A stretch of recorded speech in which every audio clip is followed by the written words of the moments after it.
أكثر من 25,000 عامل يفترشون رصيف مجلس الوزراء ويقطعون شارع القصر العيني. يعملون في 5 شركات استصلاح الأراضي. الشركات التي اتخذ دكتور كمال الجنزوري قرارا بعودتها للعمل واستصلاح الأراضي الزراعية مساهمة في تنمية الدولة، إلا أن الأمر توقف وألغي هذا القرار عندما ذهبت حكومة الجنزوري وأتت حكومة قنديل، الذي قرر عدم إعادة عمل هذه الشركات وأبطل قرار الجنزوري. VTV تتساءل: هل مستقبل أكثر من 25,000 أسرة التي هي أسر أكثر من 25,000 عامل تلقى في سلة المهملات لمجرد أن الذي أصدر القرار دكتور كمال الجنزوري؟ لماذا يد العدالة في مصر بطيئة جدا ولكنها سريعة في الظلم وقطع الأرزاق؟ إنهم عمال بسطاء لا يطمحون سوى في مرتبهم الذي يقدر ب 441 جنيه و60 قرشا يعيشون عليه. ليه؟ لأن الشركات دي من ساعة ما اتخصصت وخضعت للقانون 159 حجم أعمالها ما بيكفيش رواتب العاملين بيها، لأن فيها أكتر من 25,000 عامل مش عارفين يقبضوا رواتبهم نتيجة إن مفيش عمل بخضوعهم للقانون 159. اتنقلوا للقانون 203 اللي هو قانون قطاع الأعمال في 22/1، ومن 22/1 لحد النهارده مفيش حاجة تمت. القرار ده طلع على ورق، وبالتالي الشركات مديونة للبنوك وعندها أصول، والأصول ماشي تمام كده. الشركات دي بينها وبين البنوك مشاكل نتيجة المديونية. رحنا للبنوك عشان نتفق معاها، قالوا لنا عشان نتفق معاكم ونعالجوا المديونيات دي لازم قرار من رئيس الوزراء. يعني البنوك عندها موافقة وعندها نية، لكن للأسف هو قرار يطلع من هشام قنديل اسمه الاتفاق الإطاري. الاتفاق الإطاري ده بيبقى لشركات قطاع الأعمال بس. القرار ده اللي كان متخذه كمال الجنزوري. كان واخده كمال الجنزوري. حتى النهارده القرار ده ما اتفعلش. فاحنا مطالبنا محدده. عايزين اولا تفعيل القرار 106 بعوده الشركات 203 وانشاء الشركه القابضه. وانشاء الشركه القابضه دي اهم حاجه، لان الشركه القابضه لحد النهارده ما اتوجدتش. لو الشركه القابضه اتوجدت، اللي هيحصل هيتم اسناد عمل للشركات دي. لما يتم اسناد عمل هيقدروا ان هم يفوا برواتبهم. يعني احنا مش عايزين من الدوله فلوس، احنا عايزين من الدوله قرار بنقوله يا دكتور هشام، اللي قبل منك كان جريء، ليه انت راجل محترم وكويس بس ايدك مرتعشه؟ يعني ليه مش قادر تاخد القرار ده في حين ان هو مش هيكلف الدوله حاجه؟ انت اوكي قايل ان في 300 مليون جنيه مرصودين للاستصلاح، طب فين الفلوس دي وهي مرصوده بالفعل؟ ليه ما كونتش الشركه قابضه؟ ليه ما فعلتش القرار 106؟ ليه ما بتطلعش قرار بالاتفاق الاطاري بين الشركات والبنوك عشان يساووا؟ وهم عندهم اصول مش ما عندهمش، دي الاصول 4 أضعاف المديونيه. تمام حد بقى يكمل الكلام بس ما تقولش نفس كلامه. مهندس كامل الشيخ، شركه دي كومومبو. احنا انتخبنا الرئيس مرسي علشان مشروع النهضه قائم على استصلاح الاراضي. مفيش مشروع النهضه بدون استصلاح اراضي، مفيش استصلاح اراضي بدون شركات استصلاح الاراضي، فلازم يرجع شركات استصلاح الاراضي عشان مشروع النهضه يتم. الشركات دي كلها هي اللي ازالت خط برليف في سد الترابي، الشركات دي هي اللي عملت مديريه التحرير ايام جمال عبد الناصر، الشركات دي هي اللي كانت شغاله مع السادات، الشركات دي هي اللي كانت شغاله في اول 10 سنين لحسني مبارك، وعملت بنك قاره الزهور وبنك السكر وطلعت النصر وعملت محطه السلام. الشركات دي عملاقه وعصب الدوله وهي اللي عامله كل حاجه. الشركات دي ليه عملوها؟ احنا عايزين الشركات دي ترجع عشان نحيي الشركات ويبقى اعتمادنا على نفسينا، ما نستوردش قمح من بره زي ما كان الفاسدين بيقولوا فدان الفراوله 5 فدان قمح. عايزين نزرع على الارض عشان نزرع قمح. انا عايز اقول لحضرتك حاجه بالنسبه لشركات الاستصلاح دي، لها يعني تاريخ جامد جدا. يعني يمكن الشركات دي هي سبب في بناء السد العالي، هي سبب في عمل الطريق الزراعي، الطريق الصحراوي مصر اسكندريه الصحراوي. احنا اللي ساهمنا في حرب 6 اكتوبر، عمل الساتر الترابي اللي اتعمل. الشركات دي عملت شغل جامد غير الالاف الافدنه اللي اتعملت ومن اللي استصلحت لصالح الافراد واللي اتوزعت على الخريجين. بقى لنا اكتر من 20 سنه ما فيش حاجه استصلاحت. كل اللي بيتعمل دلوقتي افقي، مفيش مساحات واسعه.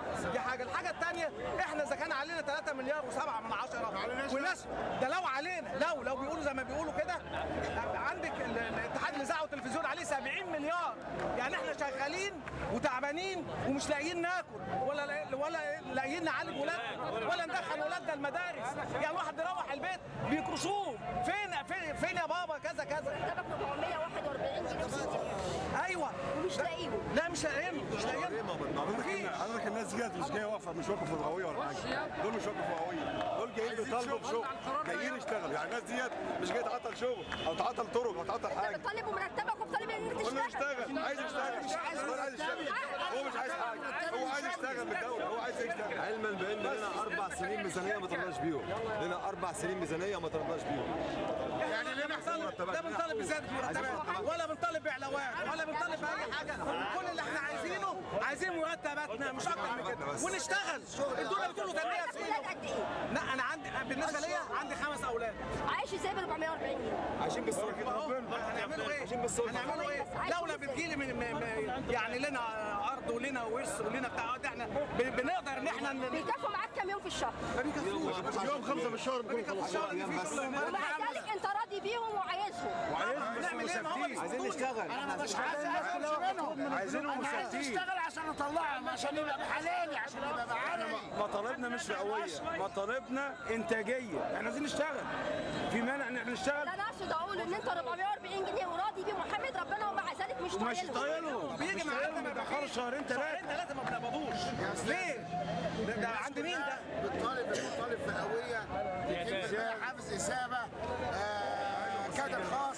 احنا ما بنطالبش ده، احنا بنقول لهم عايزين نشتغل عشان نطلع مرتبنا ونستصلح حكومه خدمه التنميه. على فكره هو ده مطلبنا الوحيد. يا استاذ، احنا شركات استصلاح بنقف المنطقه الخراب لحد ما تعمر ماشي، ونشوف غيرها ونتنقل لمنطقه ثانيه خراب لحد ما نعمرها. يا استاذ ما بنطالبش بالفلوس. في ناس في موظفين انفصلوا عن الستات بتوعهم بسبب ان احنا ما بناخدش مرتبات. احنا ما بنطالبش بالزياده، احنا ما بنطالبش، مش عايزين زياده، عايزين نشتغل ومش عايزين منهم حاجه. يدونا شغل ومن شغلنا نطلع مرتباتنا. احنا ما بنتكلمش الدوله حاجه. اول ما كناش الكلام دلوقتي لازم يكون عملي. لما بنخش اي منظمه العمل وقفوا العمل، احنا مش عاملين اضرابات، احنا عايزين نشتغل، نايمين في بس بقالنا سنتين مش بقانون. احنا دلوقتي لما بنخش اي مناقصه بنخش بحجم العماله اللاللي عندنا، ما بنقدرش ناخد مناقصات. انتوا عندكم كام عامل؟ احنا 25,000 على مستوى 5 شركات. 6 شركات 25000 اضربي بقى 25 دول في متوسط 4. لما بتخش اي مناقصه ما لهمش حق ان هم يعيشوا، مش مصريين. يعني من الاخر كده احنا تحت الصفر. هي الثوره قامت ليه؟ تحت الصفر. مش عشان عداله وحريه وعيشه وعداله اجتماعيه بس. احنا ما بنطالبش بزياده، احنا انا بنطالب بس بس حاجه واحده، ان احنا لما نجيب عندنا مشروع التنميه نوصل 100 جنيه عندنا مشروع سينا. الكلام ده المفروض يكون باسناد مباشر للشركات السته، مش بحجم العماله اللي عندنا، بحجم الحفارات اللي عندنا. لازم يكون باسناد مباشر، ما ينفعش يكون عن طريق مناقصات تخش فيها شركات صغيره وفي الاخر الابيار تبوظ وفي الاخر ناخدها احنا من البطل للاصلاح. ده مش منطقي، والمشروعات موجوده. يا استاذ، هي مشكله التمويل. المقاول اللي خد شغل الاستصلاح الاراضي عملت الحاجات دي كلها. شركات الاستصلاح عملت البنيه الاساسيه للبلد، كل حاجه البنيه الاساسيه. الرياحات، مين اللي عامل الرياحات؟ مين اللي عامل شرق العوينات؟ مين اللي اشتغل في توشكا؟ مين اللي اشتغل في سينا؟ وكل المشاريع. ودلوقتي مشروع النهضه، اوغندا تطهير النيل من اوله، مشروع ليبيا النهر العظيم، الشركات دي اللي عملتها. السعوديه. دلوقتي خطه النهضه بتاع مساهمه البحيره اللي عملت تطهير النيل من اوغندا، وما زال لنا ناس هناك في اوغندا.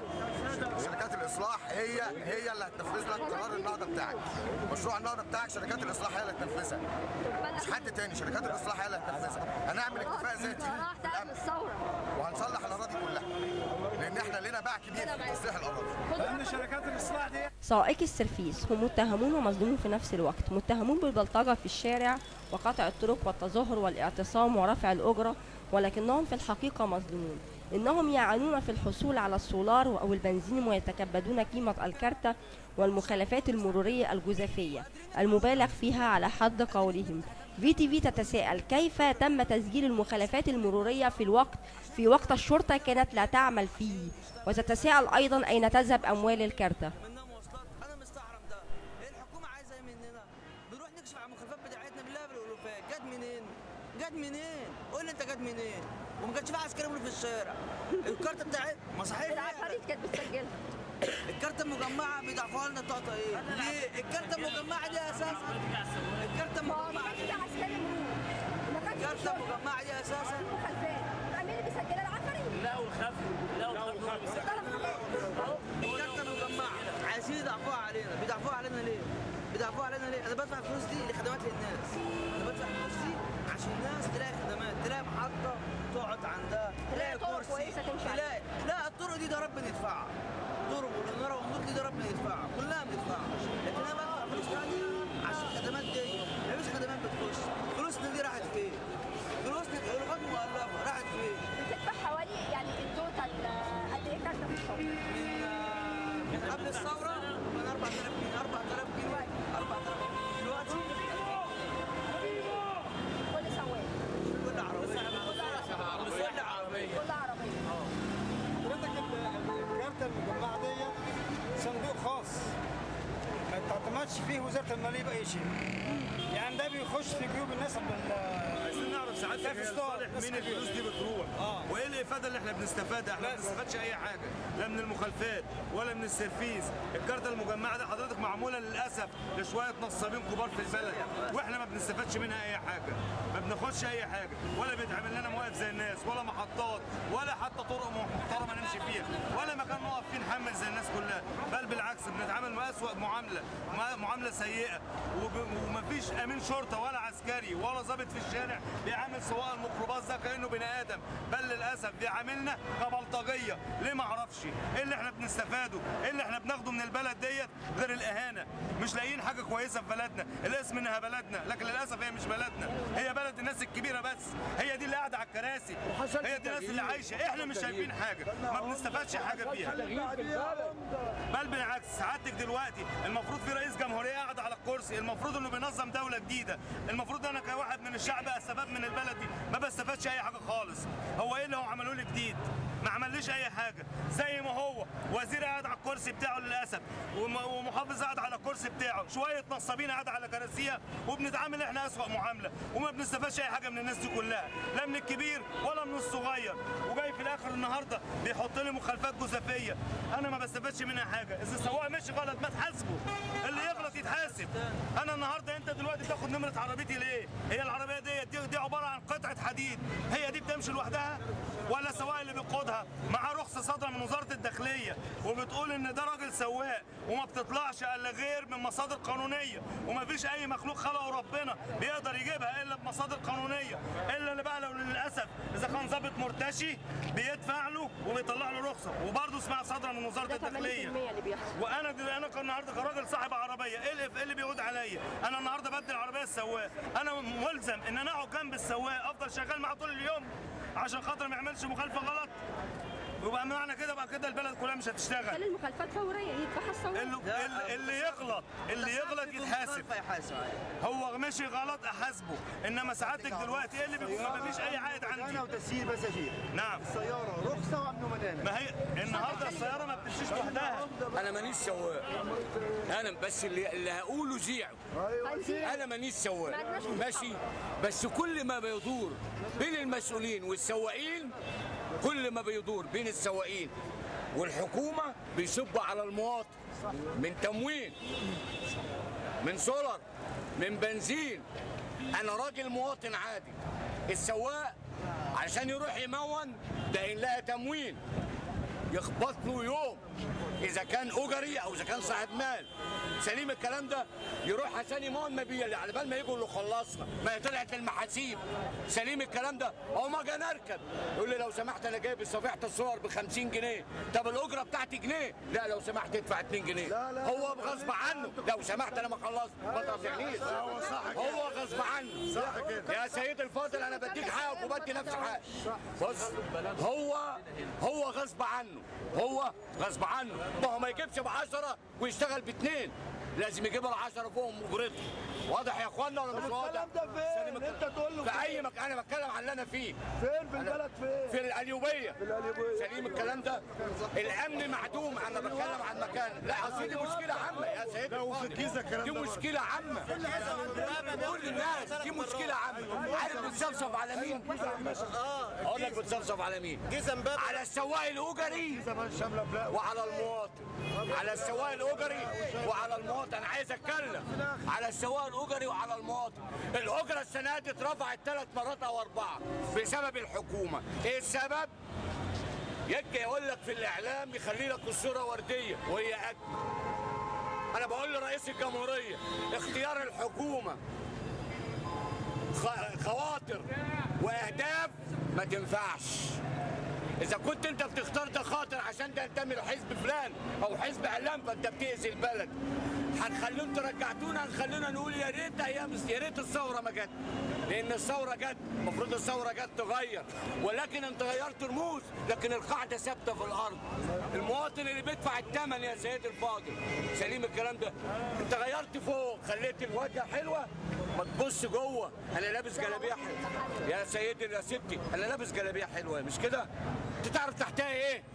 لا ما تعمليش الصورة وردية والشعب طافح الدم. قسما برب العزة يا ناس بتاكل طاقة وبتتحزم طاقة. سليم وناس ما بتاكلش خالص. لا اخر نهار الكل بيتعشى. بس وفي الفلوس بتجري ورا ناس مش طايلاها. لما ابقى جاي مع سواق طول ما هو ماشي يخلي واحد واقف صايع. جايبين لي موقفين للكارتة مين؟ ايوه عايز افهم حاجة. موقف لي الكارتة لمين؟ واحد خريج سجون يوقفه عشان يقف كارتة. سليم الكلام ده. واحد صايع يوقفه. انت للحكومة ايه؟ عاد على الشعب ايه؟